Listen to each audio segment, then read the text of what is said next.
Bonjour, ravi de vous retrouver sur l'Agora du CFIA pour cette édition 2023 avec une keynote proposée en lien avec les organisateurs.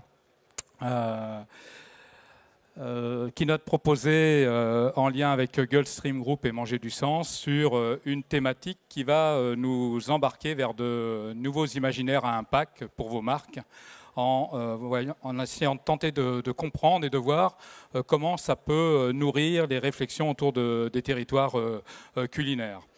Pour ma part, je suis Freddy Tibur, je suis associé fondateur de Manger du Sens, je suis du conseil en innovation, je suis directeur des stratégies d'innovation du pôle alimentaire de Gulfstream Group.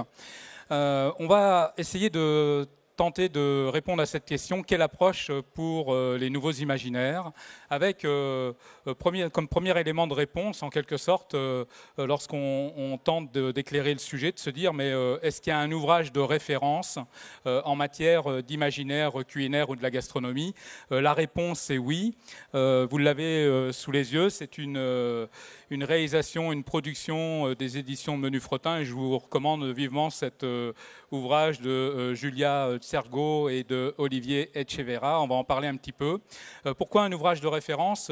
Il s'avère que pour essayer de définir les imaginaires de la gastronomie, Julia en particulier dit, mais en fait c'est une sorte de grille d'intellection. Alors intellection, c'est de la production, une production de l'intellect, entre l'éthique, donc le bien, l'esthétique, le bon, et l'esthétique, le bon et l'esthétique, le beau, du réel de la nourriture. Alors, c'est intéressant de prendre ces trois notions, éthique, bien, esthétique, bon, esthétique, beau, du réel de la nourriture, parce que quelque part, ça nous renvoie à des représentations socio-territoriales qui sont à l'œuvre lorsqu'on parle d'imaginaire.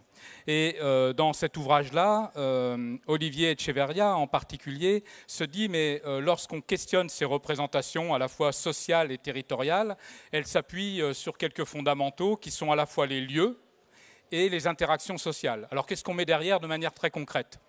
Plusieurs choses. La première, ça détermine un environnement géographique dans lequel naît l'envie de manger. Ça définit et ça indique l'origine et la provenance des produits alimentaires. Ça distingue les préférences gustatives locales. Ça permet d'appréhender et de s'approprier les influences culinaires. Et ça permet de revendiquer une identité gourmande. Jusqu'alors, on est, j'irais, dans l'approche plutôt classique, conventionnelle de ce qui nourrit les imaginaires. Alors pour poursuivre, on peut aussi relier ces imaginaires-là à la qualité des paysages et des productions qui nourrissent la qualité des produits, valoriser la localisation d'un ou de plusieurs restaurants, façonner une atmosphère gastronomique, ou bien encore caractériser et développer une qualité identitaire qui est liée au goût, voire une invitation au voyage, voire découvrir et jouir d'un lieu touristiquement par la dégustation. Globalement, ces éléments de rappel entre les lieux et les interactions sociales, c'est la façon dont la plupart des organisations professionnelles ou les territoires s'approprient les imaginaires liés au culinaire.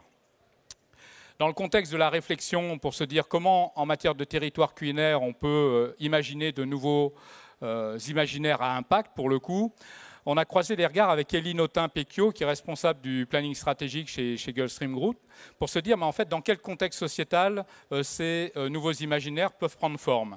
Et là, c'est assez intéressant d'observer ça, parce qu'on est précisément dans ce contexte-là. Le premier sujet, c'est la flemme ambiante. Les Français sont prostrés. Ils s'interrogent sur leur lendemain et c'est d'ailleurs assez bien souligné et mis en évidence par un certain nombre de personnalités. Je pense à Jérôme Fourquet et Rémi Pelletier au travers d'une étude faite avec l'IFOP et la Fondation Jean Jaurès qui disent mais il y a une vraie lame de fond autour de cette épidémie de flemme en quelque sorte qui se caractérise par une perte de motivation qui affecte grosso modo un Français sur trois.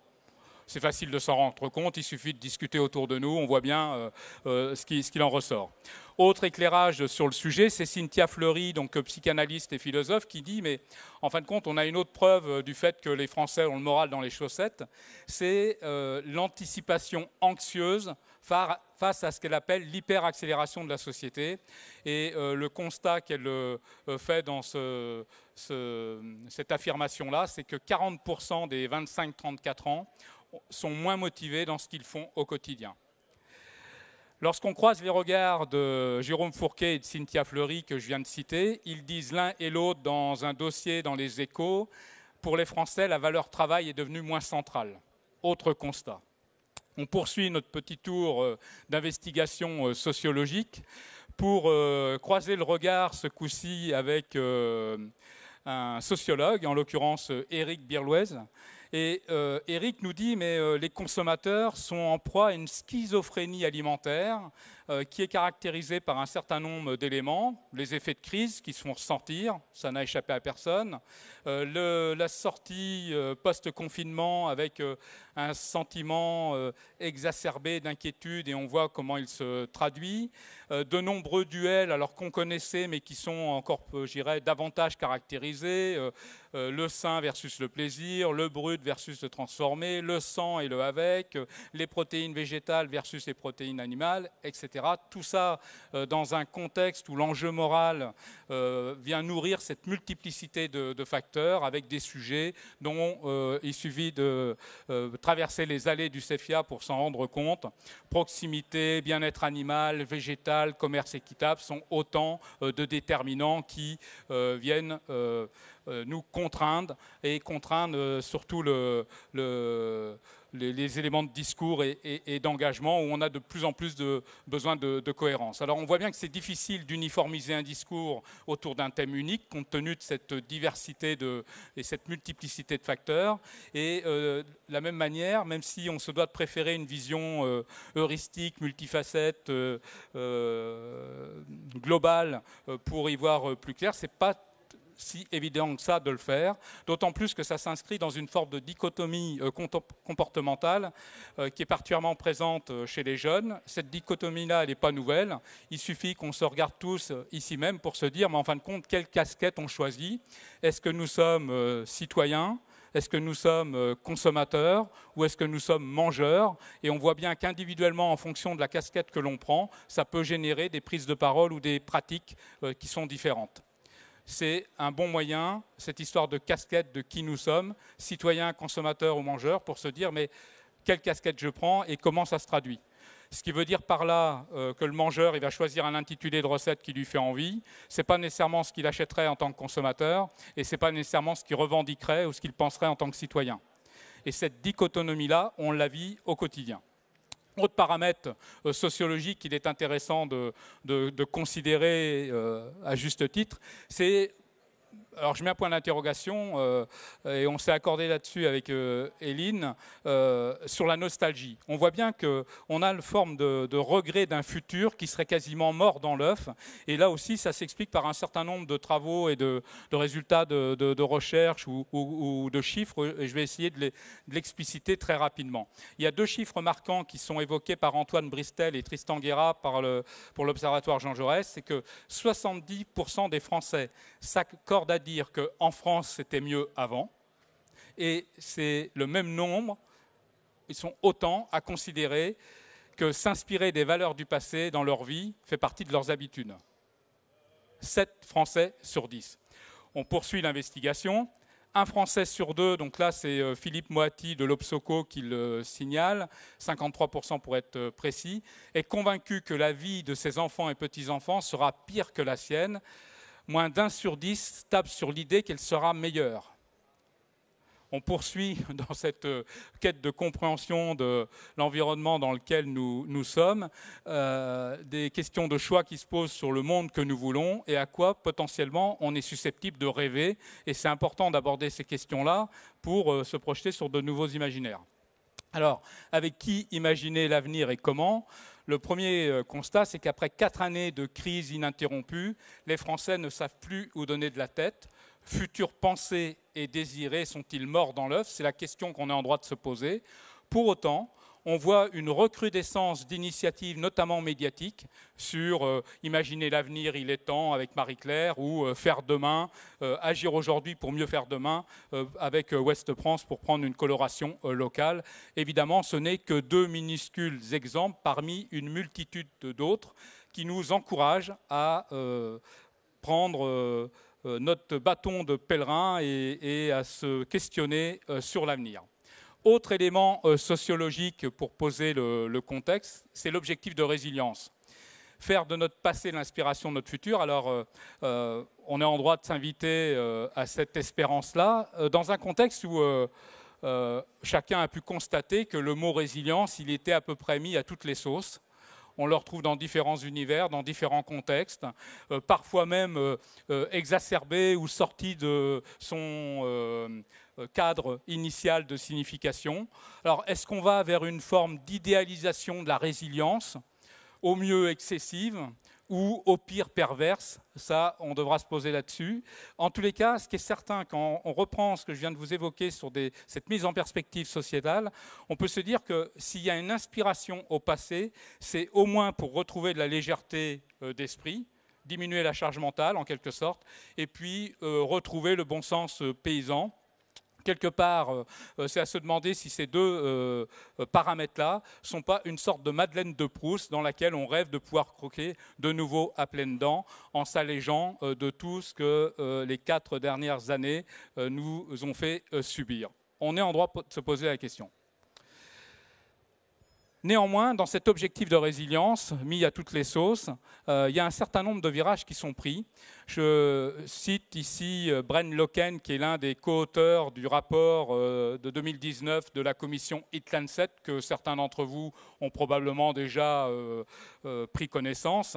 Et dans ce rapport de commission Heat-Lancet qui mobilisait, je crois, ces 16 nationalités différentes d'enseignants-chercheurs pour s'accorder en clair qu'est-ce qu'on met dans l'assiette, ou ça serait quoi l'assiette idéale qui permettrait à la fois de nourrir 10 milliards de personnes d'un côté et tout en préservant les ressources de l'autre, avec un constat assez simple. Hein. Du côté de Heat-Lancet, on nous dit la moitié de l'assiette en fruits et légumes. Vous avez la répartition sur la partie gauche de l'écran avec une bonne partie de légumineuses, de graines complètes, etc. Et j'ai osé faire le parallèle avec l'assiette santé telle qu'elle est préconisée dans le guide alimentaire canadien, parce qu'il y a une similitude qui est assez intéressante. Le guide alimentaire canadien nous dit qu'il faut manger des légumes et des fruits en abondance, la moitié de l'assiette, consommer des aliments protéinés pour un quart et choisir des aliments à grains entiers pour le dernier quart et privilégier l'eau comme boisson. Néanmoins, on voit bien qu'il y a une forme de similitude sur ce contenu de l'assiette qui permet de nourrir une population plus importante tout en préservant les ressources, et on sait bien que ce paramètre-là va, entre guillemets, cadrer ou conditionner les imaginaires qu'on est tenté de pouvoir projeter. Le dernier paramètre à prendre en considération sur ces attentes sociétales, en quelque sorte, c'est la co-construction avec les parties prenantes, croire à l'addition des forces pour multiplier les chances de réussite, et ça se traduit déjà par un nombre d'initiatives. Une fois de plus, toutes les démarches de type RSE, responsabilité sociétale et environnementale, démontrent combien les initiatives sont nombreuses sur ce sujet-là, même si elles sont encore insuffisantes dans le secteur agricole et alimentaire. Mais ce n'est pas notre sujet du jour. Globalement, ce que l'on peut constater, c'est que la mutualisation de ces expertises, souvent exogènes, viennent surmonter un certain nombre de contraintes, à la fois agricoles, alimentaires, économiques, sociales, environnementales, et on tend vers une sorte de retour vers l'autre, une sorte de droit à l'expérimentation collective, avec une meilleure prise en compte de la nature. 2 initiatives parmi d'autres, là aussi, hein, l'idée ce n'était pas d'être exhaustif, mais au moins de signifier ce qui peut être pris en compte. C'est le succès des initiatives de type tiers-lieu, 3500 tiers-lieux en France, c'est allé vite et c'est pas fini. Et puis un autre exemple d'initiative, citoyens et compagnie, le pouvoir d'agir des citoyens, facilité par les entreprises et les territoires. C'est une démarche qui ressemble à l'initiative de C'est qui le patron, si ce n'est qu'elle est au service des entreprises et des territoires. C'est une sorte de démarche RSE+++ qui embarque, je dirais, les citoyens et les parties prenantes pour définir les plans de progrès dans les démarches RSE.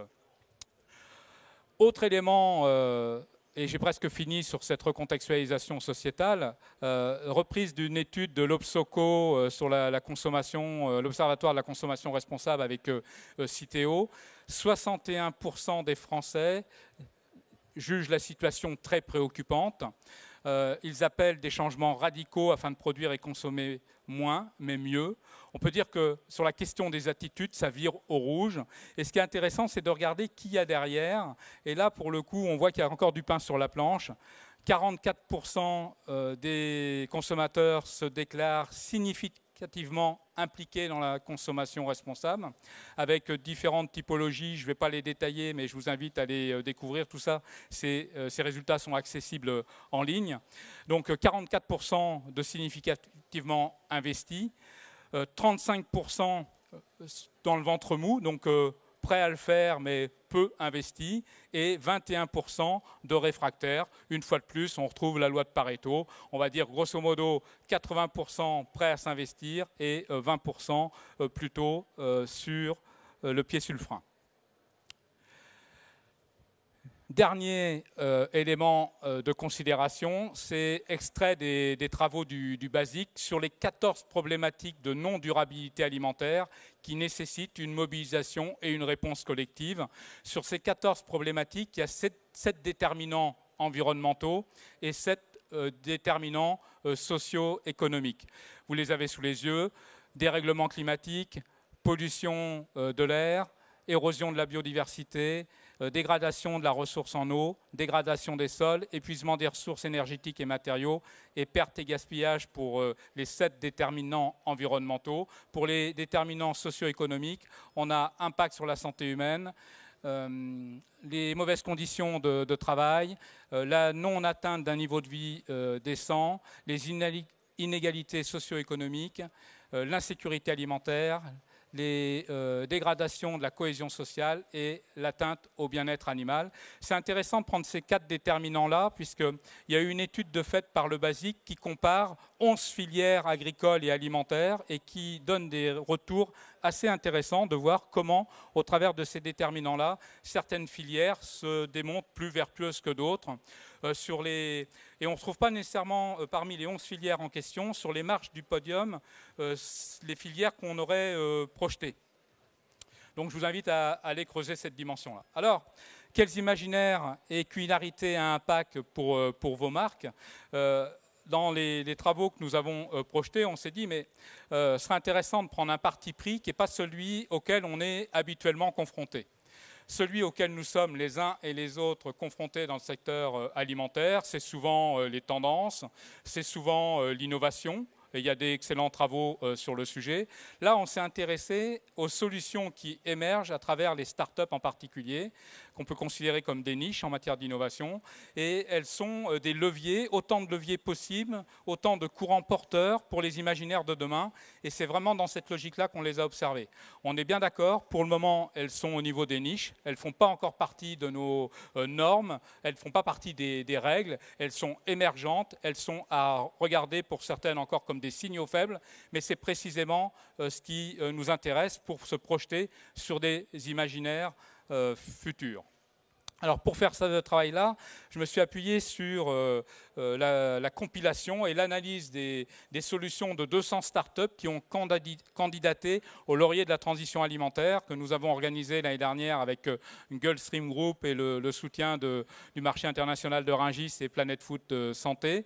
Et dans le cadre de ces lauriers de la transition alimentaire, on a cherché à identifier des solutions de startups, à la fois en AgTech et FoodTech, mais aussi des initiatives de chefs et de food service, des initiatives de territoire et de collectifs engagés, et enfin des nouvelles formes de commerce et de distribution plus vertueuses.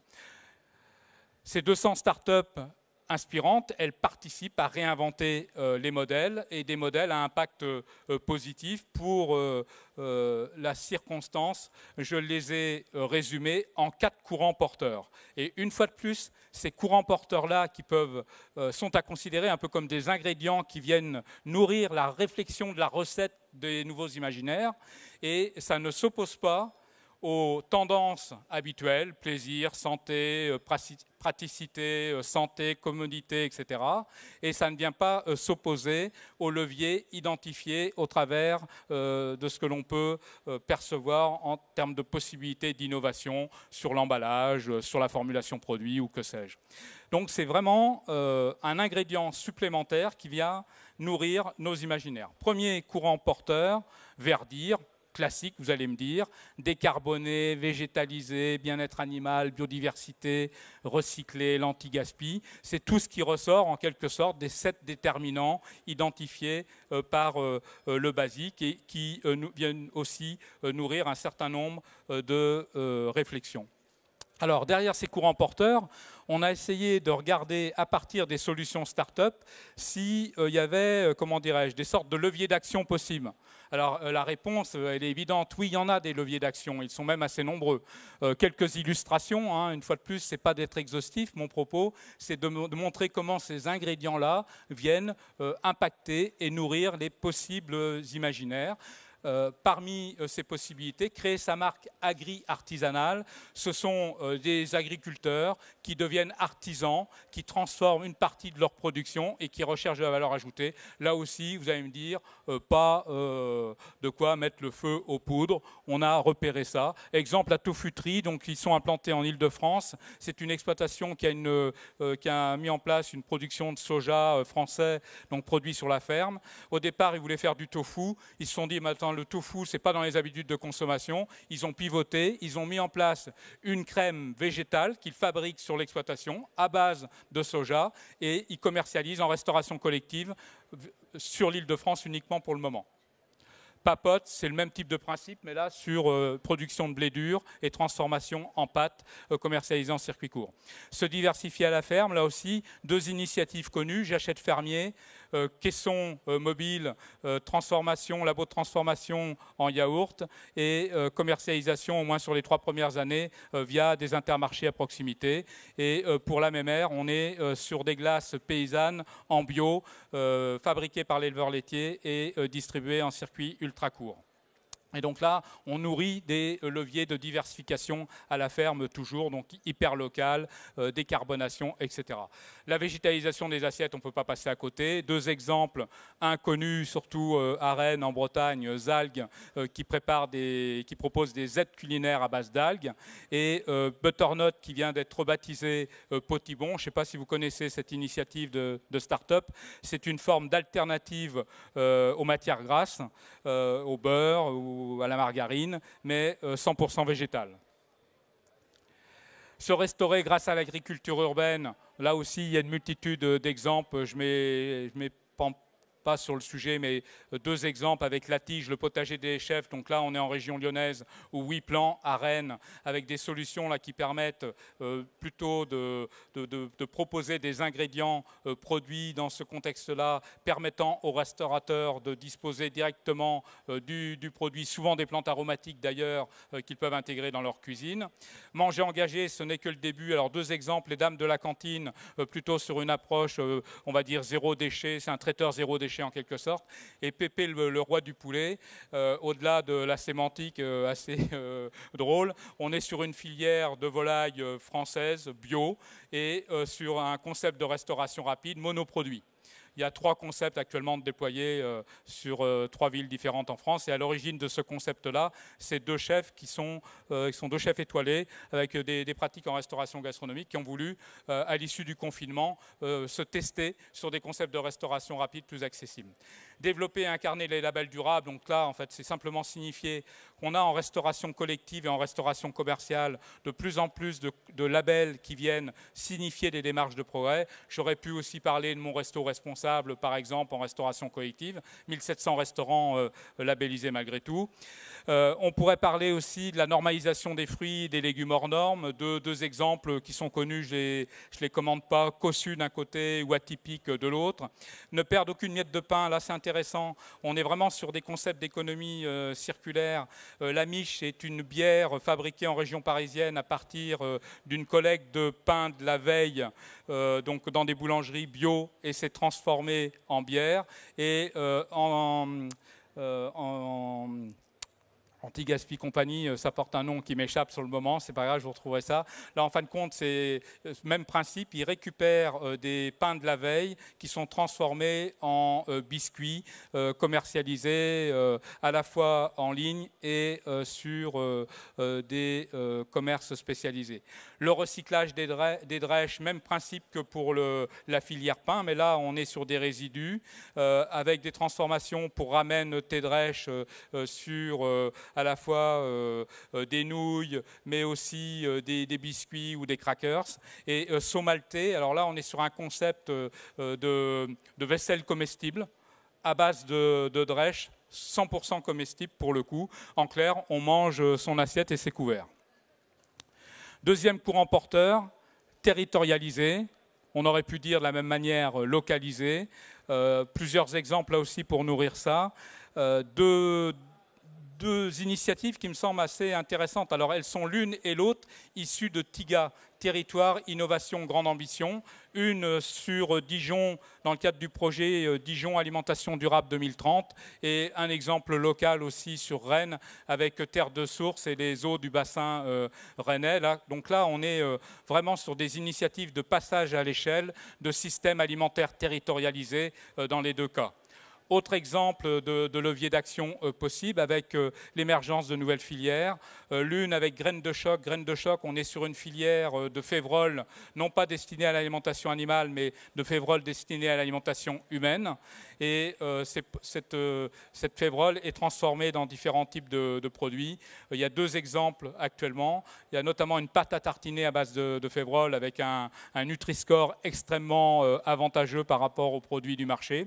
Et puis un deuxième exemple, la fondatrice vient de passer un accord avec des industriels et elle va pouvoir commercialiser à grande échelle, notamment des ingrédients issus de graines de févrole avec des fonctionnalités particulièrement intéressantes. L'autre exemple, encore local, c'est Merci les algues, donc structuration de filières avec la possibilité de limiter les intrants en utilisant les algues notamment.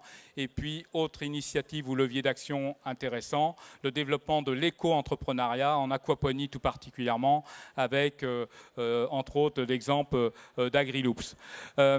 Sur la partie plus commercialisation, c'est intéressant d'observer des nouvelles formes plus vertueuses qui prennent racine dans la vente directe d'une part à la ferme, donc je pense au casier du coin d'une part, mais je pense aussi à un exemple de drive des collines, je crois me souvenir que c'est en Vendée, donc là plusieurs producteurs se sont associés pour proposer un drive 100% local, évidemment avec un impact sur une clientèle de proximité. Autre exemple dans le développement des circuits courts, COP Circuit ou AMO, qui sont deux solutions d'accompagnement et de structuration de ce type de démarche. Dans la priorisation du local, artisanal et le goût du bon en particulier, deux positionnements similaires mais des modes opératoires totalement différents entre Pot Papote, qui est plutôt une version, on va dire, digital, et Bon d'ici. Bon d'ici, c'est un concept qui est actuellement expérimenté en région nantaise. Autre levier, des initiatives sur les transitions éducatives. Deux exemples intéressants. Alors la source est plutôt connue, je vais dire c'est plutôt une alternative aux écoles hôtelières. En revanche, Utopic, c'est un concept totalement novateur de transition éducative. Ça a été mis au point par une anthropologue et experte en démarche de design. Le principe, c'est que ce sont les élèves qui choisissent un sujet au sein d'une classe. C'est de la pédagogie inversée en quelque sorte. Ça a été notamment expérimenté récemment sur les légumineuses. Donc ce sont les élèves qui deviennent des ethnologues C'est eux qui questionnent leur famille, leur entourage, leurs copains, leurs copines, qui font l'enquête. Et à partir du matériau d'enquête qui est collecté par l'ensemble des élèves de la classe, il y a tout un travail d'exploitation qui est fait avec les enseignants. Les démarches de sensibilisation à l'échelle locale, là aussi plus classique comme approche, mais il ne faut pas le sous-estimer dans la capacité à embarquer collectivement. Je suis tenté de mettre en exergue l'exemple local en particulier de la maison de l'alimentation itinérante portée par l'association Au Goût du Jour et autres formes de médiation citoyenne. Tout ça, ça se rejoint. Je pense en particulier à la fresque de l'alimentation, le pendant de la fresque du climat, ou au S-Lab, qui est une initiative de pédagogie alimentaire portée par un centre de culture scientifique, technique et industrielle. Troisième courant porteur, la coopération. Pourquoi la coopération? Pour venir un peu en résonance à ce que j'évoquais précédemment sur les dimensions sociologiques qui impactent nos sociétés, sur le fait de plus en plus d'initiatives collectives. Je traduis en quelques exemples là aussi. Beaucoup d'initiatives de lutte contre la précarité, l'exemple de Pop Food en région parisienne, mais aussi une initiative assez originale, le jardin et la recette. Donc là, ce sont des particuliers qui disposent d'un potager, qui décident de commercialiser, de mettre en vente la production de leur potager qu'ils ne pourront pas consommer à titre individuel. Et donc ça fait l'objet d'une initiative associative et maintenant d'une start-up assez dynamique qui encourage la commercialisation de production potagère familiale. Autre exemple sur des projets inclusifs avec la biscuiterie Andy Gaspi d'une part et un concept de restauration qui s'appelle Furaha. J'en commande qu'un parce que je vois l'heure qui tourne. Mais Furaha, par exemple, c'est une personne malentendante qui fait de l'insertion avec d'autres personnes souffrant du même type d'handicap. Et son concept est extrêmement inclusif. Ça a été développé en région parisienne avec un succès certain. Autre exemple sur des créations de start-up et de nouvelles marques qui s'engagent sur de la production tout en ayant la préoccupation d'éducation et notamment auprès des enfants, avec deux exemples là, pour le coup, Comme des grands et Crocola, sur Crocola, qui signe d'ailleurs les petits amateurs de bon chocolat et qui appuie sa démarche, son histoire, son storytelling, notamment sur sa capacité à éduquer au goût et à la dégustation du chocolat par ailleurs. Autre exemple sur ces démarches de coopération, j'ai intégré dans ce volet-là des initiatives autour de l'emballage à usage unique, avec un exemple bien connu, j'aurais pu citer Usage aussi, que certains d'entre vous connaissent. J'ai repris un exemple local aussi assez original avec Madame The French, avec la Bento Gâteau. Je ne sais pas si ça vous parle. La Bento Gâteau, c'est une boîte alternative, c'est la fameuse boîte à gâteaux, mais c'est une proposition très design, alternative, multi-usage, qui est proposée donc aux boulangers-pâtissiers pour le gâteau du dimanche et en finir avec l'usage unique. Ça a été créé sur Rennes il y a quelques temps. Être solidaire des producteurs engagés, deux exemples dans des registres totalement différents. L'Économe, c'est une conserverie mobile qui se déplace de site de production en site de production, autrement dit de ferme en ferme, ou sur des fabrications artisanales. Et là, l'association transforme en conserve des surplus de production. Lapin et bien, on est dans un registre totalement différent, plutôt sur un nouveau système d'élevage, avec des lapins élevés en liberté, avec un concept qui respecte tous les comportements de vie des lapins en liberté. Donc inutile de vous dire que c'est un système d'élevage extrêmement en rupture avec les pratiques habituelles dans cette filière de production qui est la filière cunicole. Donner du sens et s'adonner à l'éthique. Là, deux exemples dans le commerce. Un exemple local avec nous, Anti-Gaspi, je ne le commande pas, je pense qu'il est connu. Et Omi et compagnie. Pourquoi je parle d'Omi et compagnie? D'une part, parce qu'ils viennent encore de faire une levée de fonds assez structurante, on va dire. Globalement, leur parti pris, c'est la transparence. C'est-à-dire que lorsque vous prenez un produit à marque Omi et compagnie, vous avez un détail extrêmement précis et transparent de qui gagne quoi sur le produit que vous achetez. Quatrième et dernier courant porteur, la digitalisation. Mais on va observer la digitalisation en complément de là où on a l'habitude de l'observer dans le secteur alimentaire, notamment avec deux exemples qui permettent de performer sur les services et la logistique. Direct Market, maintenant assez connu, donc là c'est une offre de produits locaux, notamment pour la grande distribution, mais avec une offre servicielle et logistique extrêmement poussée, extrêmement aboutie, y compris sur l'étiquetage des produits. Tandis que Durable, autre exemple local, on est sur une offre en vrac avec une logistique extrêmement vertueuse et ça s'adresse principalement à la restauration. Autre exemple, pour supprimer les déchets à la base, deux exemples hyper intéressants. Pactic, c'est une sorte de solution de packaging digital justement pour la vente de production en vrac. Donc ça permet de disposer d'un support qui intègre et valorise les informations habituellement présentées sur des étiquettes. Mais comme il n'y a pas d'étiquette sur du vrac, là pour le coup on a une alternative. Et enfin, Meal Canteen. Meal Canteen, c'est une solution qui permet en restauration collective de ne mettre en production uniquement les repas qui ont été réservés par les convives. Et donc là, vous voyez bien le gain et l'impact immédiat de cette solution-là, puisque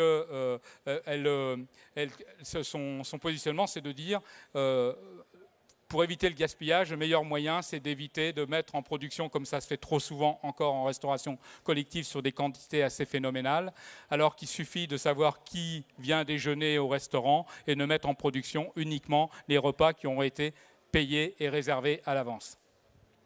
Enfin, je ne pouvais pas finir ce parcours-là des quatre courants porteurs sans évoquer des nouveaux standards de livraison, que ce soit avec ITIC ou Fresh Colis. Il y en a de multiples, mais on voit bien aussi que cette question assez centrale de la livraison vient impacter les sujets. Alors, presque avant de conclure, une fois qu'on a balayé les éléments sociologiques, une fois qu'on a balayé les aspects issus des niches et des solutions start-up, on pourrait se dire mais quel parti pris créatif on pourrait avoir pour construire ces nouveaux imaginaires. Et donc là, j'ai croisé les regards avec Mathieu Sirot, qui est directeur de création chez Gulfstream Group. Alors, ça va être un peu moins surprenant dans le sens où on est sur des exemples avérés d'initiatives, mais qui me semblent assez bien corrélés avec ce que je viens d'évoquer précédemment. En tous les cas, ils ont été choisis avec cette intention-là.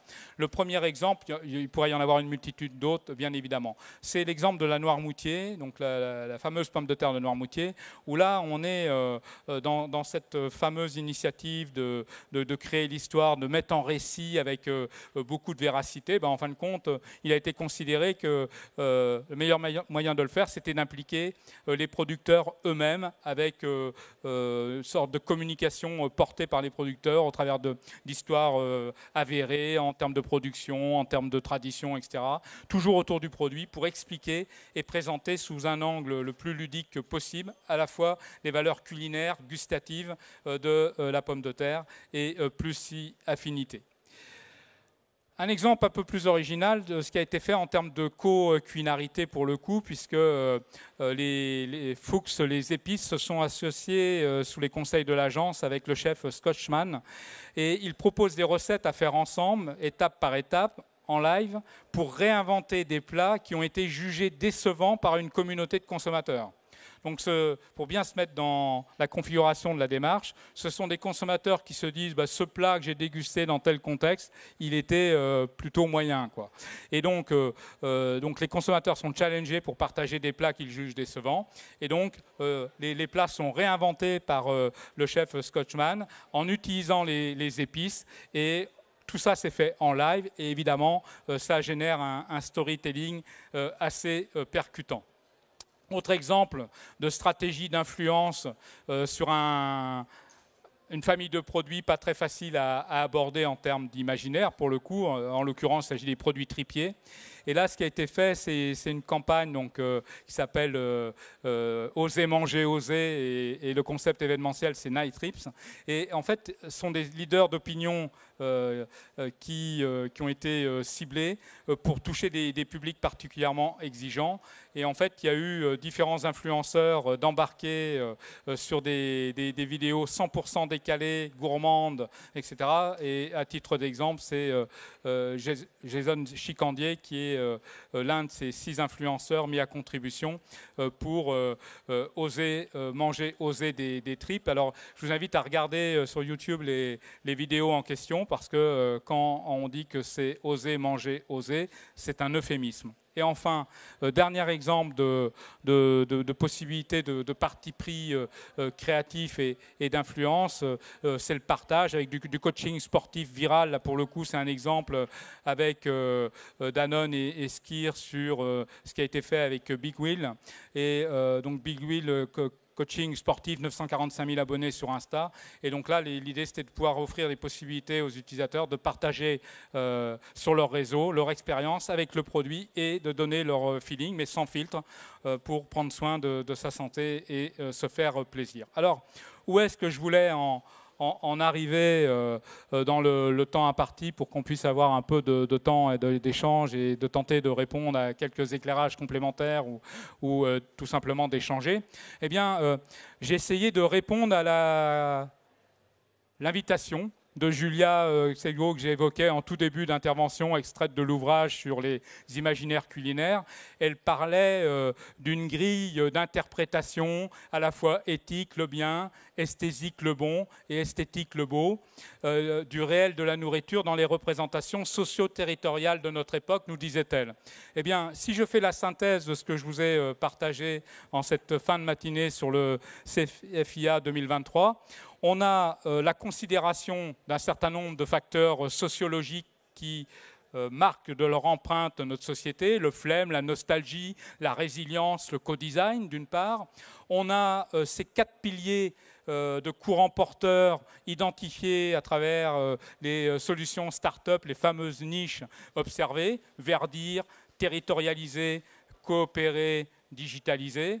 Et enfin, pour assurer la capacité à faire le storytelling et à raconter l'histoire, on a ces 4 leviers potentiels que sont raconter, co-cuisiner, influencer et partager. Tout ça pour nourrir la régénérescence. Et la régénérescence, je vais vous en dire un petit mot, c'est un concept que nous portons au sein de Manger du Sens et de Gulfstream Group. Mais avant ça, je fais un rappel sur la manière d'utiliser cette grille d'interprétation.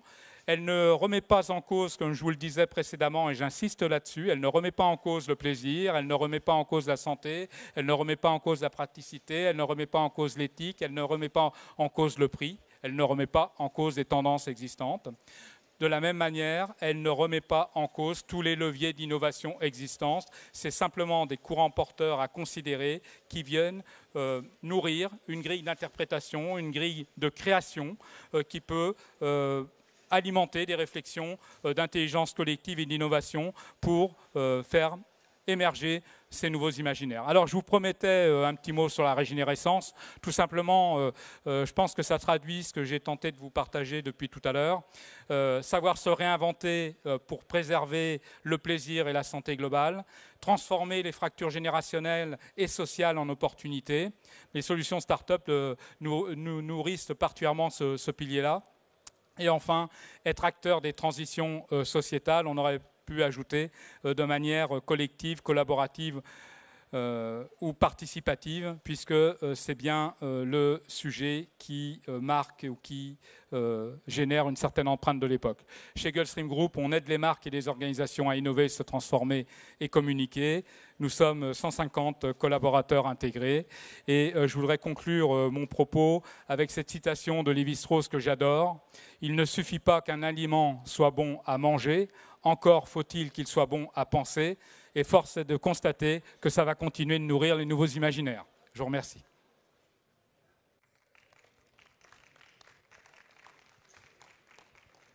Est-ce qu'il y a des questions, des réactions, des commentaires, des critiques ?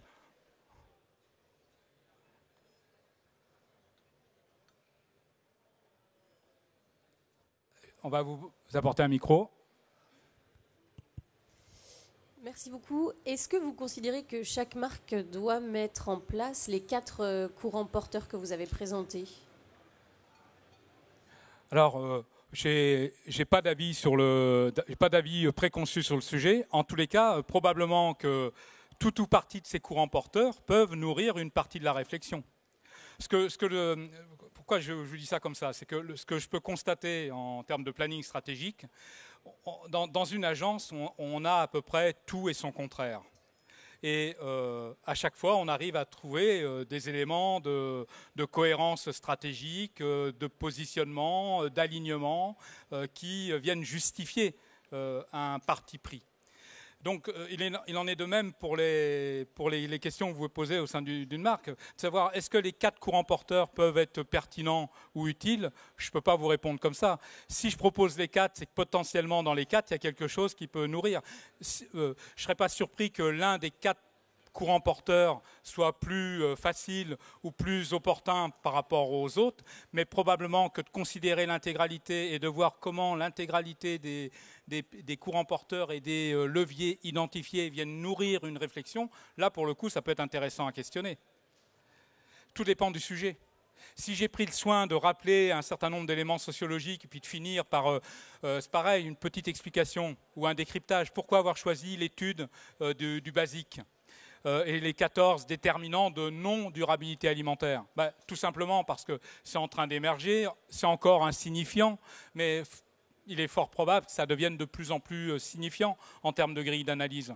Et là, pour le coup, j'ai envie de dire, si je fais simple et clair, ça peut rapidement mettre à mal même des démarches de RSE engagées. Ou ça peut permettre de faire constater que les démarches RSE sont certes pertinentes, utiles, nécessaires, mais insignifiantes par rapport au niveau d'enjeu qui s'impose à nous dans ce contexte de l'époque que j'ai essayé de traduire. Donc une fois de plus, mon propos, le partage que je proposais de faire ce matin, c'est de se dire, si on veut nourrir des futurs imaginaires, observons prioritairement tous ces signaux faibles et anticipons en quelque sorte comment on peut avoir des stratégies d'anticipation et pas être dans quelque chose où on réagit face à des événements qui s'imposent à nous, mais plutôt dans des logiques d'anticipation, plus de prospective en quelque sorte. J'ai répondu à votre question. Oui, merci. Merci.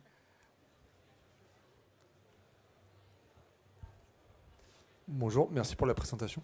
Moi, j'avais une question, en fait, parce que s'il faut intégrer toutes ces dimensions, il y a beaucoup de design à faire derrière, en fait, de design de solutions, du design de processus, de design de produits et du design culinaire. Et en fait, je suis surpris que vous n'en ayez pas du tout parlé, en fait. C'est un parti pris. Quel rôle vous voyez en fait, alors pourquoi je vous remercie de votre question. Je m'attendais à ce qu'elle soit effectivement posée. Je me suis moi-même posé cette question-là en me disant, mais en fait, si je me projette sur des... Alors le sujet en plus, c'est, je ne vous ai pas raconté ça, mais je peux le faire, territoire culinaire vers de nouveaux imaginaires. C'est une thématique de table ronde à laquelle j'ai été sollicité pour participer dans le cadre du CIRA. Et donc ça s'est fait sous forme de table ronde. Et c'était extrêmement frustrant parce que la table ronde durait 35 minutes et on devait être 3 ou 4 intervenants. Donc en clair, à l'arrivée, je me suis dit, mais en fait, on a parlé de rien, quoi. Ou on a évoqué des certitudes ou des choses évidentes. Et parmi ces choses évidentes, si on aborde les territoires culinaires dans une logique d'imaginaire, c'est pour ça que j'ai quand même rappelé les travaux initiaux d'Echeverria, parce que pour le coup, tout y est. Et je me suis dit, mais c'est pas ça notre sujet. Évidemment qu'on va continuer à les nourrir avec des approches assez habituelles. Je ne reviens pas sur tous les piliers que vous connaissez en termes de culinarité. Ça peut être des leviers de fonctionnalité produit, ça peut être des leviers au contraire de saveur du monde, ça peut être des leviers de nutrition, ça peut être des leviers de mémoire, ça peut être des leviers de saveur, ça peut être des leviers de praticité, enfin bref. Donc, ce qui m'intéressait, c'était de dire, tout ça, on va continuer de le nourrir. La plupart des marques savent bien le nourrir. La plupart des marques ont aujourd'hui des conseillers culinaires ou collaborent avec des chefs, etc. Mais comment, en termes de capacité à challenger l'existant, qu'est-ce qu'on peut apporter comme nouveaux leviers, comme nouveaux éléments qui peuvent justement, dans des démarches d'ateliers créatifs, voire d'ateliers culinaires, venir challenger des chefs et des équipes de R&D ou d'innovation sur certaines certitudes ou certaines habitudes. J'ai trouvé que les courants porteurs étaient plutôt de nature à venir titiller les habitudes et les pratiques en question. Et ce qui m'a motivé à faire ce travail-là et à vous le proposer de la sorte, je me suis dit, mais en fait, c'est quoi les leviers qui peuvent venir stimuler des démarches de changement ? Voilà pourquoi je n'ai pas directement abordé des sujets habituels qu'on peut retrouver lorsqu'on aborde des territoires de créativité culinaire, de culinarité. Moi, j'aime bien culinarité. Je pense avoir été un des premiers à le proposer, parce que culinarité, c'est un vieux terme français qui veut dire en rapport au culinaire. Mais la traduction que j'en donne, c'est le mariage, l'alliance du culinaire avec la créativité. Et ça devient beaucoup plus nourricier pour le coup. Autre question ? Merci. Je vous en prie. Mesdames, messieurs.